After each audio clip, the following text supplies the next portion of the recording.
Hello, नमस्कार. The Toraskar डायरीजमध्ये तुमचं स्वागत आहे. तर आज मी बनवते मुगाचे लाडू. तर मूग भाजून घेतलेले आहेत आणि मिक्सरमध्ये लावून घेतलेले आहे. सालासकट मिक्सरला लावून घ्यायचे, बारीक करायचं जरा. नंतर गूळ घ्यायचं आपल्याला.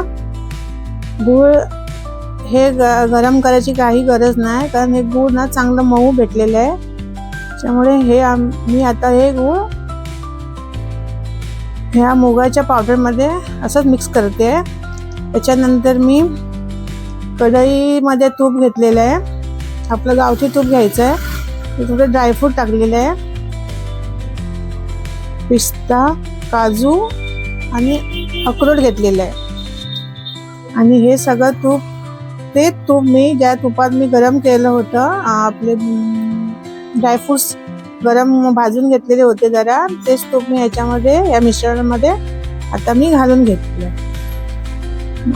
जरा गरम आहे म्हणून मी जरा पलेदाने हे करते, चमच्याने जरा मिक्स करून घेते. थोडंसं थंड, जास्त ना थंड व्हायला द्यायचं आहे. आणि हे गरम तूप घातल्यामुळे कसं गूळ पण चांगलं मिळून येतं त्याच्यामध्ये. हे बघा, आता हे माझं झालेलं आहे व्यवस्थित. हा म्हणजे वळू शकते मी. आता हे मी अशा प्रकारे इथे सगळे एक एक करून वळून घेते, लाडू बनवून घेते. हे जे लाडू आहेत ते जास्त करून प्रेग्नंट बाईला बनवून ठेवायचे आपल्याला, म्हणजे बनवून ठेवायचे आहेत. कारण का कधी पण भूक लागू शकते. तिकडचं खाण्यापेक्षा हा एक लाडू जरी खाल्ला ना तरी पौष्टिक पण मूग असतो आणि मेन थंड पण असतो बॉडीला. त्याच्यामुळे असे लाडू बनवून ठेवायचे आणि हवे तसे आपल्याला कधी भूक लागेल तेव्हा ही बाई खाऊ शकते.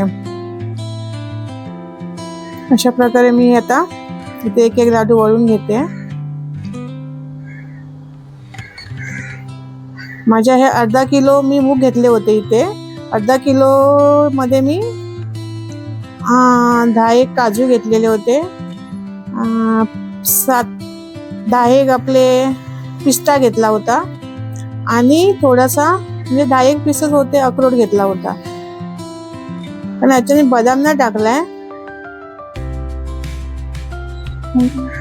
तेवढं बस होतं. आणि मी त्याच्यामध्ये अजून मी वेलची पावडर नाही टाकली आहे, जायफळची पावडर टाकलेली आहे. कारण का माहिती आहे का, गुळामध्ये कधी पण गुळ घातला ना आपण कुठच्या पदार्थामध्ये, तिथे आपण जायफळचीच पावडर घालून घ्यायची आहे. वेलची पावडर त्याला सुटेबल नाही होत. अशा प्रकारे माझ्या ते लाडू सगळे बनवून झालेले आहे. अर्धा किलोमध्ये मला बरोबर 20 लाडू बनलेले आहेत. मी एकदम बारीक नाही वळलेत, मीडियम साईजच केलेली आहे.